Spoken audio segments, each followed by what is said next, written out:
সুপ্রিয় দর্শক, স্বাগত জানাচ্ছি অ্যারিস্টো আই হসপিটাল নিবেদিত আরটিভির নিয়মিত স্বাস্থ্য বিষয়ক অনুষ্ঠান হেলথ ফর অলে। প্রিয় দর্শক, আজকে আমরা কথা বলবো চোখ নিয়ে। চোখ আমাদের শরীরের অত্যন্ত গুরুত্বপূর্ণ অঙ্গ। আমরা এই সুন্দর পৃথিবীটাকে দেখি আমাদের এই একজোড়া চোখ দিয়ে। আমাদের দেখার অনুভূতি, দেখার সুখটুকু আমাদেরকে উপহার দেয় আমাদের এই চমৎকার এই একজোড়া চোখ বা এই অঙ্গটুকু। তবে এই চোখের নানান রকমের সমস্যা হতে পারে, আমাদের অসুখের কারণ হতে পারে চোখের এই রোগগুলো। আজকে আমরা কথা বলবো চোখের একটি গুরুত্বপূর্ণ সমস্যা নিয়ে, সেটি হচ্ছে চোখের কর্নিয়া এবং তার আলসার নিয়ে। চোখে কর্নিয়া এবং কর্নিয়ার আলসার নিয়ে আমাদের সাথে কথা বলবার জন্য স্টুডিওতে উপস্থিত হয়েছেন একজন বিশেষজ্ঞ অতিথি, অধ্যাপক ডাক্তার মোহাম্মদ সাইফুল্লাহ। তিনি কর্নিয়া ও ইন্টিরিয়র সেগমেন্ট বিশেষজ্ঞ, অ্যারিস্টো আই হসপিটাল, ঢাকা। অধ্যাপক ডাক্তার মোহাম্মদ সাইফুল্লাহ, আপনাকে স্বাগত জানাচ্ছি আমাদের অনুষ্ঠানে। ধন্যবাদ আপনাকে, ধন্যবাদ আরটিভিকে। প্রিয় দর্শক, আমরা আজকে যে বিষয়টি নিয়ে কথা বলবো, আগেই বলেছি যে চোখের কর্নিয়া এবং কর্নিয়ার কিছু সমস্যা নিয়ে, বিশেষ করে কর্নিয়ার আলসার নিয়ে। তো প্রথমেই আমাদের একটু জানা দরকার যে আসলে কর্নিয়া কী। স্যার, একটু যদি আমাদের দর্শকদের উদ্দেশ্যে সহজ করে বলতেন যে কর্নিয়া কী। কর্নিয়া বলতে যেটাকে বুঝি সেটা হচ্ছে আমাদের চোখের সামনের যে স্বচ্ছ কাচের মতো যে অংশটা, সেটাকেই আমরা কর্নিয়া বলি। অনেকে সহজ বাংলা ভাষায় বলা হচ্ছে মণি। আমরা এইটা একদম স্বচ্ছ থাকে, এটাকে বলা হয় যে চোখের আমাদের দেখার গেট।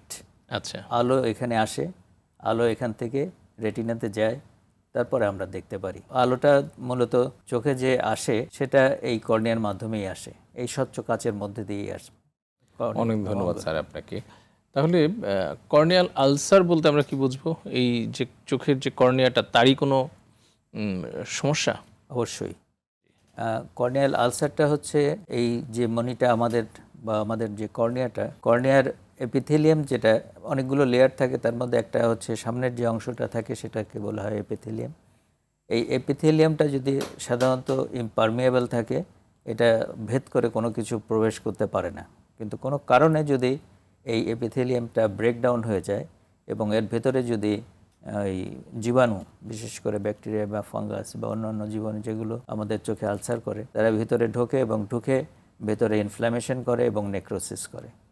এই এই নেক্রোসিস এবং এই ইনফ্ল্যামেশনটা এইকেই বলা হয় কর্নিয়াল আলসার বা কর্নিয়াল ক্ষত বা কর্নিয়াল ঘা। অনেক ধন্যবাদ স্যার আপনাকে। তাহলে এই যে কর্নিয়ার আলসার যেটা, এটাকে এত গুরুতর বলা হচ্ছে কেন? গুরুতর বলা হচ্ছে এজন্য যে কর্নিয়াল আলসার যদি হয়, সাধারণত চোখ ফুলে যায়, চোখ লাল হয়ে যায়, চোখ দিয়ে পানি পড়ে, দৃষ্টি ঝাপসা হয়ে যায়, চোখ ফুলে যায়, নানা রকম সমস্যা হয়।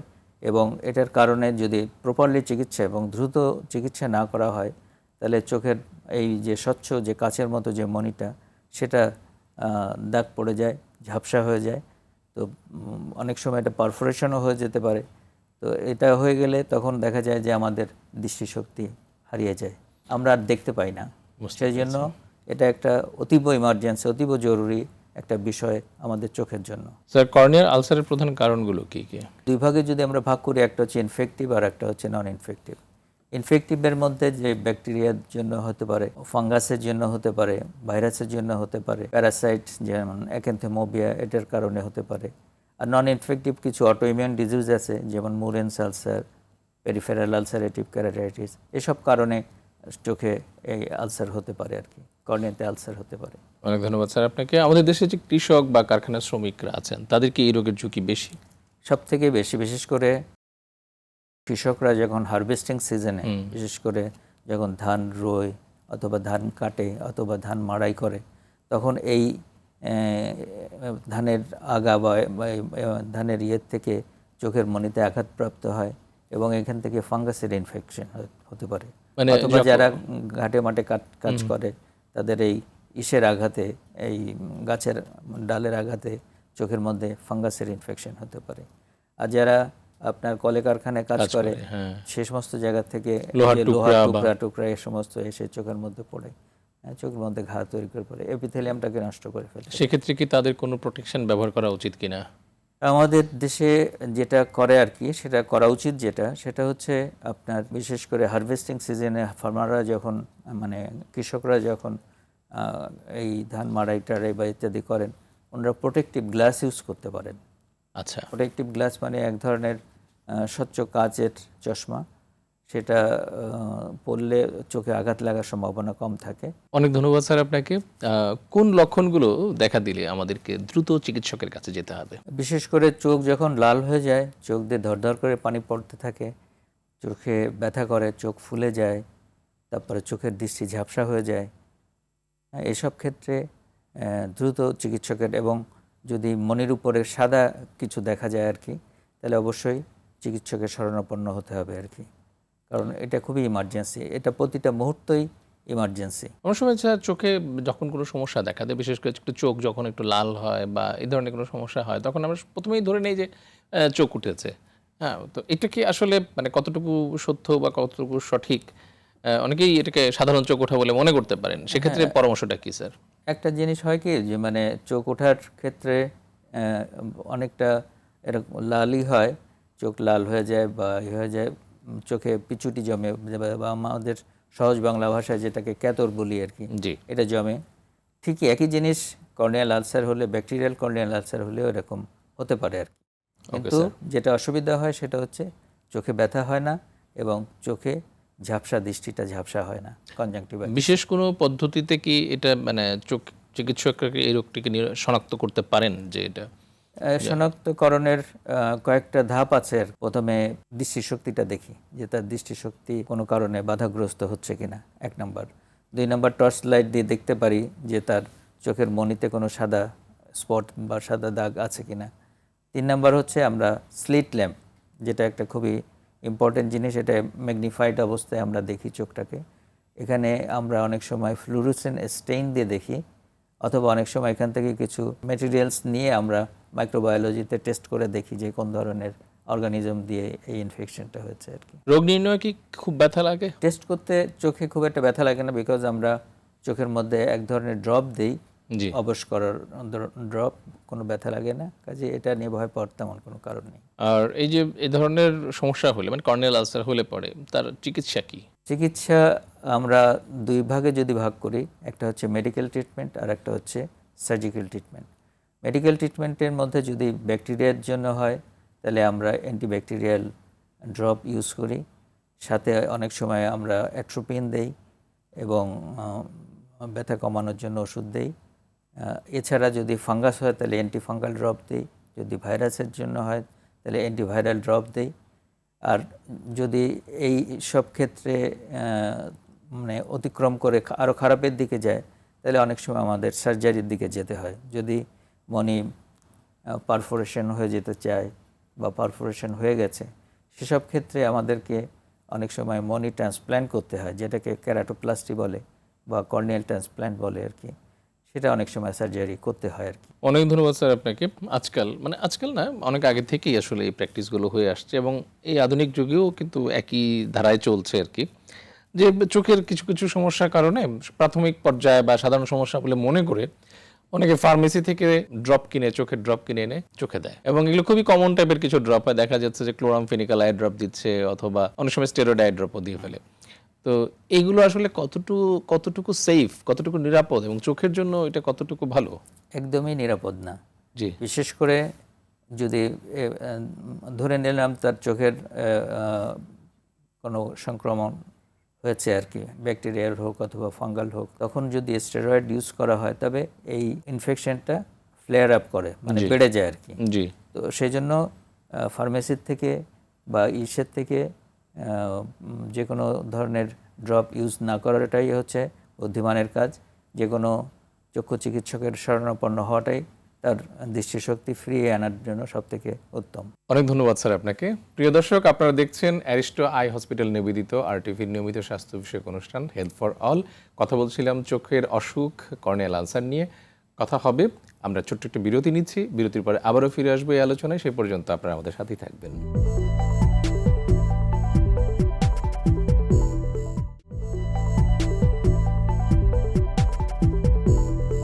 প্রিয় দর্শক, বিরতির পরে আবারও ফিরে এলাম অ্যারিস্টো আই হসপিটাল নিবেদিত আরটিভির নিয়মিত স্বাস্থ্য বিষয়ক অনুষ্ঠান হেলথ ফর অলে।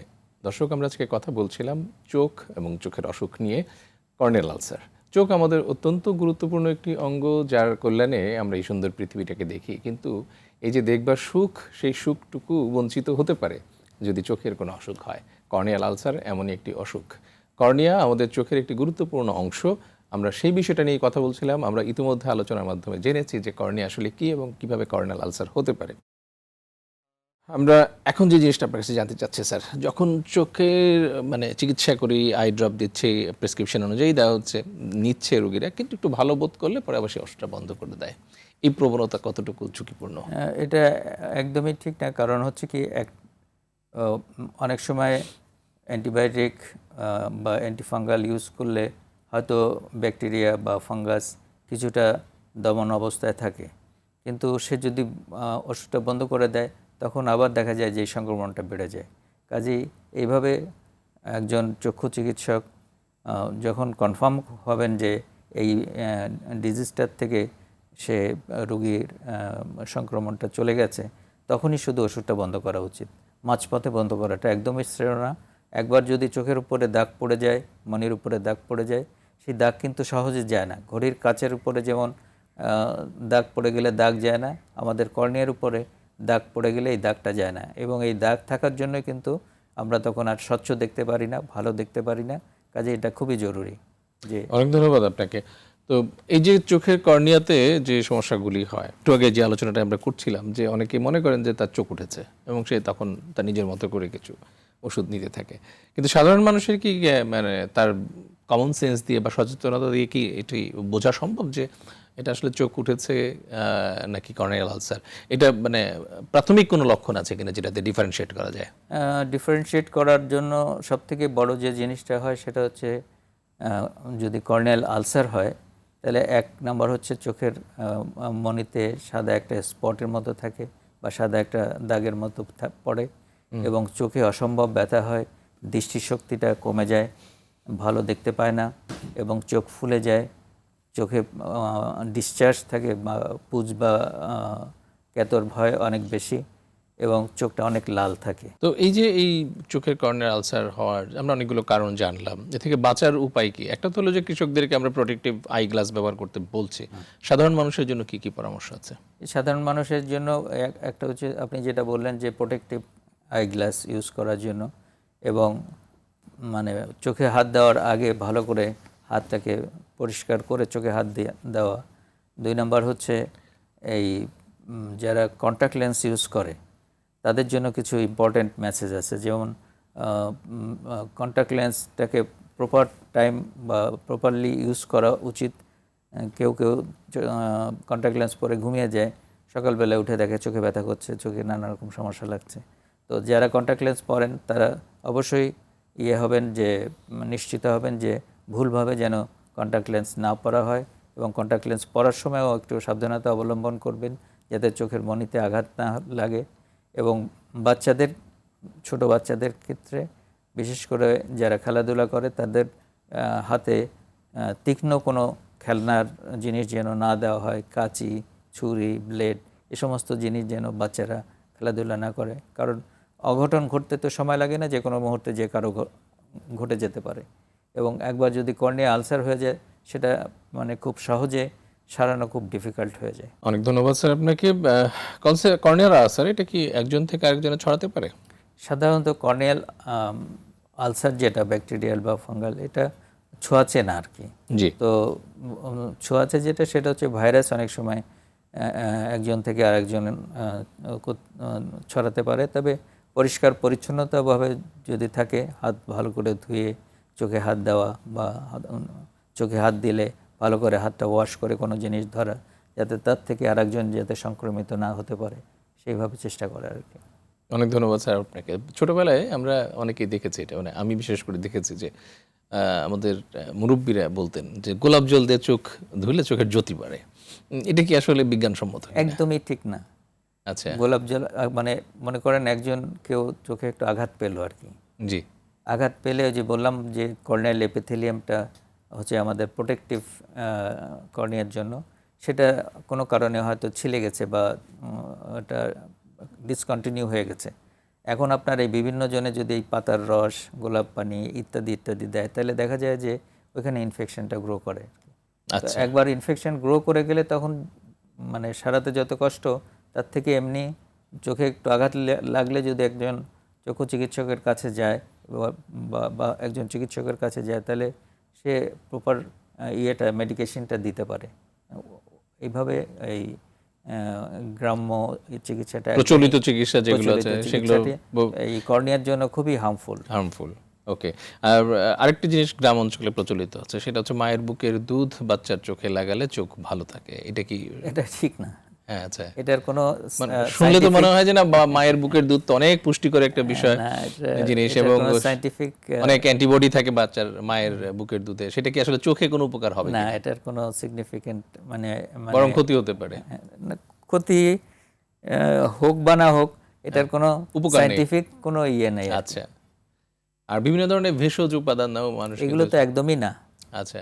তো ভেষজ উপাদানগুলো ইউজ করাটা একদমই ঠিক না, কারণ এটা থেকে ফাঙ্গাল ইনফেকশন হওয়ার চান্স থাকে বেশি। এই যে চোখের কর্নিয়াল আলসার, এটা কি শিশুদের হতে পারে? অবশ্যই শিশুদের হতে পারে, বিশেষ করে একটা বললাম যেটা, যে বাচ্চারা খেলাধুলা করার সময় চোখে আঘাতপ্রাপ্ত হয়ে তারপরে ইনফেকশন হয়ে যেতে পারে। আর 2 নম্বর হচ্ছে যদি পুষ্টিকর খাবার দাবার না খায়, বিশেষ করে ভিটামিন এ ডেফিসিয়েন্সির জন্য। এখন যদিও কমে গেছে, because vitamin A capsule regularly খাওয়ানোর জন্য, ভিটামিন এ ডেফিসিয়েন্সির জন্য যে আগে যে কর্নিয়াল আলসার হতো, সেই জিনিসটা এখন অনেকটা কম তুলনামূলকভাবে। তারপরেও বাচ্চাদের এই পুষ্টিকর খাবার যদি না খাওয়ানো হয়, তাহলে তাদের চোখে আলসার হতে পারে। আর বাচ্চাদের চোখে অনেক সময় খেলতে খেলতে বা বিভিন্নভাবে অসাবধানতায় বাচ্চাদের চোখে কিছু ধুলাবালি, পোকা এগুলো পড়তে পারে। স্বাভাবিকভাবে বাচ্চারা প্রথমে যে কাজটা করে সেটা হচ্ছে চোখে একটা কচলানি দেয়। তো এই যে বিষয়টা, বাচ্চাদের চোখে ধুলাবালি পড়লে আমাদের আসলে কি করণীয়, এবং বাচ্চাদেরকে আমরা কিভাবে ট্রেন করতে পারি? বাচ্চাদেরকে আসলে এইভাবে বোঝানো উচিত যে চোখে ধুলাবালি, ময়লা বা অন্য কোনো কিছু গেলে চোখ যেন না রগড়ায়। রগড়ালে দেখা যায় যদি কোনো ফরেন বডি থাকে আর কি, সেটা আরো অ্যাব্রেট করবে জিনিসটাকে, এপিথেলিয়ামটাকে আরো ছিঁড়ে ফেলবে আর কি। তার থেকে সব থেকে ভালো যেটা, সেটা হচ্ছে চোখে পর্যাপ্ত পানি দিয়ে চোখটা ধুয়ে ফেলা আর কি। ওকে। বাচ্চাদেরকে যেটা আমরা করব সেটা হলো যে পর্যাপ্ত বিশুদ্ধ ঠান্ডা পানি দিয়ে, স্বাভাবিক তাপমাত্রার পানি দিয়ে তাদের চোখটাকে ধুয়ে ফেলবো, এবং বারংবার ধুলে পরে এটা অনেকটাই পরিষ্কার হয়ে যেতে পারে। তারপরেও যদি না হয়, তাহলে অবশ্যই চিকিৎসকের পরামর্শ নিতে হবে।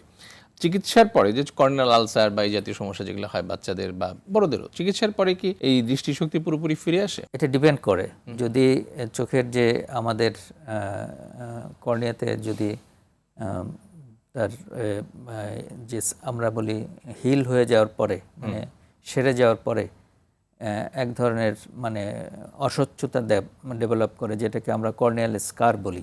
এই কর্নিয়াল স্কারটা যদি খুব বেশি গাঢ় হয়ে যায়, তাহলে আমাদের দেখার সমস্যা হতে পারে আর কি। আর যদি অল্প থাকে বা যদি একদম দ্রুত চিকিৎসা করা হয়, তাহলে অনেক সময় দেখা যায় যে এমনি ঠিক হয়ে যায় আর কি। চিকিৎসাটা খুব সঠিকভাবে, সঠিক হাতে হতে হবে, দক্ষ হাতে হতে হবে, সময় মতো, এবং সময় মতো চিকিৎসাটা হতে হবে। এটা অকুলার ইমার্জেন্সি। এবং সবথেকে বড় যে ব্যাপার, সেটা হচ্ছে কর্নিয়াল আলসারটা প্রতি মুহূর্তটা, প্রতি মিনিটই কিন্তু ইম্পর্টেন্ট। জরুরি ভিত্তিতে কখন হাসপাতালে আসতে হবে, যে এক্ষুনি যেতে হবে, এরকম পরিস্থিতি যদি কখনো দেখা যায় যে চোখ লাল হয়ে গেছে, চোখ ফুলে যাচ্ছে, চোখ ফুলে গেছে, চোখে ব্যথা করছে, দৃষ্টি স্বল্পতা, চোখে কম দেখছে, এবং চোখ দিয়ে অঝরে পানি পড়ছে, চোখ ফুলে গেছে, তাহলে অবশ্যই সাথে সাথে চক্ষু চিকিৎসকের শরণাপন্ন হতে হবে। কর্নিয়াল প্রতিস্থাপন নিয়ে আমরা একটা কথা শুনে থাকি, এবং বিশেষ করে মরণোত্তর চক্ষুদান, যেটা একটা সন্ধানীর একটা বড় ক্যাম্পেইন ছিল এক সময় আমাদের দেশে, অনেকেই সেটা করে থাকেন বা করছেন, এখনো হচ্ছে।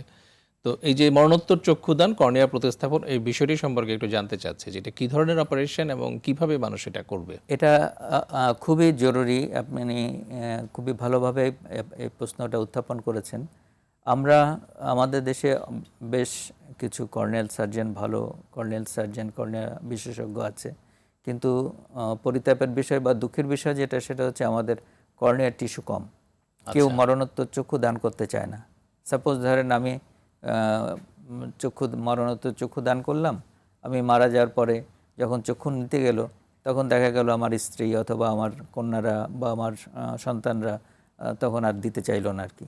যার ফলে এই কর্নিয়ার টিস্যুর অভাবে আমাদের দেশে কিন্তু এই কর্নিয়া প্রতিস্থাপন বা কর্নিয়া ট্রান্সপ্ল্যান্ট বা কেরাটোপ্লাস্টি, এটা কিন্তু খুব বেশি পপুলার হতে পারে নাই আর কি। এবং বাইরের থেকে কর্নিয়া এনে যে প্রতিস্থাপন করা হয় সেটা অনেক বেশি ব্যয়বহুল হয়ে যায়, সেটা সাধারণ মানুষের মানে নাগালের বাইরে দরিদ্র চলে মানুষের পক্ষে সম্ভব হয় না আর কি। এবং সবাই যদি মানে কর্নিয়া দানে উদ্বুদ্ধ হন, বিশেষ করে যারা দিতে পারেন এরকম সুস্থ মানুষ যারা আছেন, মরণোত্তর চক্ষুদান যারা করছেন, সেটা যদি আমরা খুব নিয়মিত করতে পারি তাহলে হয়তো এই চিকিৎসাটা আমরা সাধারণের নাগালের মধ্যে রাখতে পারবো। এবং অবশ্যই এটা অনেক মানুষের অন্ধত্বের হাত থেকে রক্ষা করতে অন্ধত্বের হাত থেকে যদিও আমাদের দেশে রিভার্সিবল ব্লাইন্ডনেস বলতে যেটা বোঝায় যে নিরাময়যোগ্য অন্ধত্ব, জি, তার মূল কারণ হচ্ছে ক্যাটারাক্ট আমাদের দেশে আর কি। আমাদের দেশে। কিন্তু যে বয়সে ক্যাটারাক্ট হয়, মনে করেন 60-70 বছর বয়সে, এজ রিলেটেড ক্যাটারাক্ট, জি,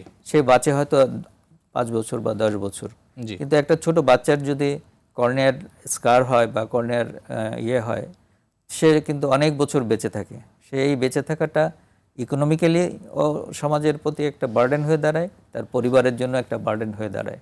এই জন্য আমাদের মানে আপনার মানে আরটিভির এই অনুষ্ঠানে মানে আমি সাধারণ জনগণের কাছে একটা নিবেদন করতে চাই যে আপনারা মরণোত্তর চক্ষুদানে উদ্বুদ্ধ হয়ে মরণোত্তর চক্ষুদান করবেন আর কি। স্যার অনেক ধন্যবাদ আপনাকে। অনেক গুরুত্বপূর্ণ কিছু বিষয় আমরা আজকে আলোচনা করলাম। আপনার মূল্যবান সময় থেকে সময় দিয়ে আমাদেরকে কৃতার্থ করেছেন, এই জন্য আরটিভি দর্শকদের পক্ষ থেকে এবং আরটিভির পক্ষ থেকে আপনাকে আমাদের আন্তরিক কৃতজ্ঞতা জানাচ্ছি।